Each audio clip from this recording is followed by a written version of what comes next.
Remember what happened here. They spied on the Trump campaign. They tried to stop President Trump from winning the election. He won. Then priority number one becomes, how do we cover up what we did? And they had to focus on getting rid of Michael Flynn. And that all happens where they plan and structure how they're going to take down Michael Flynn in that January 5th meeting in the White House. Obama, Biden, Comey, Yates, Rice, all in that meeting. They plot and strategize how they're going to take down Michael Flynn because they had to.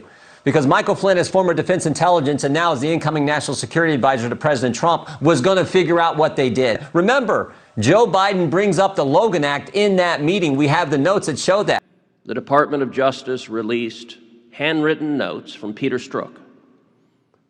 Those notes describe a January 2017 meeting with President Obama and Vice President Biden discussing targeting General Flynn.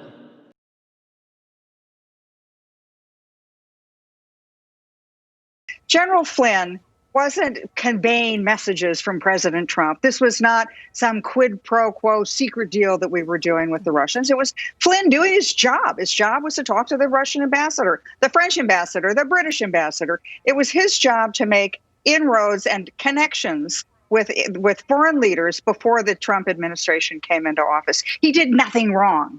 But the FBI, so desperate to find something, to get at Flynn, to get at Trump, was making up these specious things like the Logan Act. So this was the accusation. This is what the FBI said to me when they really interrogated me. Well, first of all, there are implications. You don't really need a lawyer because, we're just on a fact-finding mission. You're not somebody who's a target. That's exactly what they said to Flynn.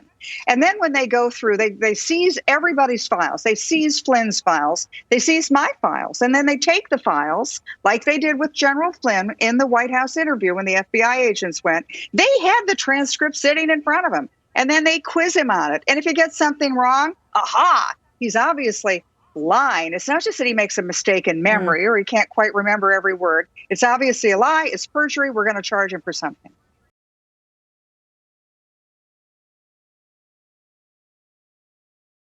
From John Ratcliffe, breaking news that I first reported years ago about speculation that this was in fact the case. It's a bombshell. New Crossfire Hurricane documents released by DNI John Ratcliffe, and Ratcliffe outlines it in a letter to Judiciary Committee Chairman Lindsey Graham that Hillary Clinton approved a plan to link then-candidate Donald Trump to Putin and the Russian hacking of the DNC.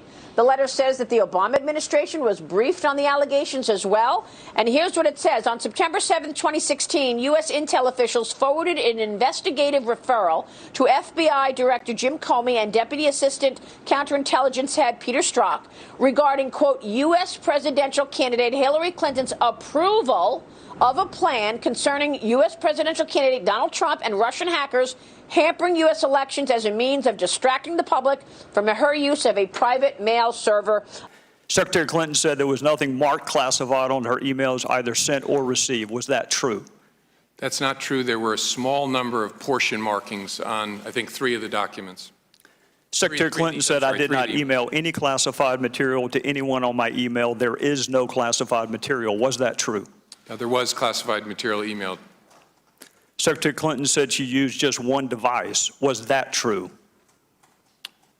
She used multiple devices during the 4 years of her term as Secretary of State. Secretary Clinton said all work-related emails were returned to the State Department. Was that true? No, we found work-related emails, thousands, that were not returned. Secretary Clinton said neither she nor anyone else deleted work-related emails from her personal account. Was that true? We found traces of work-related emails on devices or in Slack space, whether they were deleted or whether when a server was changed out, something happened to them. There's no doubt that there were work-related emails that were removed electronically from the email system. I'm not going to go through any more of the false statements, but I am going to ask you to put on your old hat.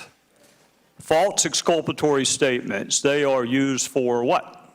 Well, either for a substantive prosecution or for evidence of intent in a criminal prosecution. Exactly. Intent and consciousness of guilt.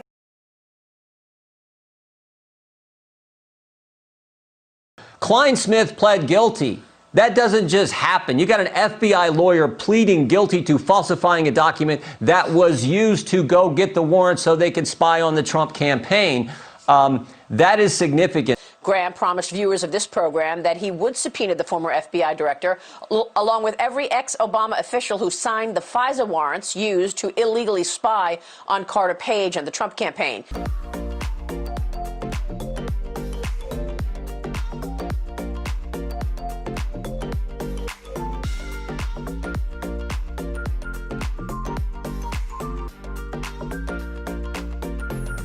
Effort to take down Donald Trump just keeps going.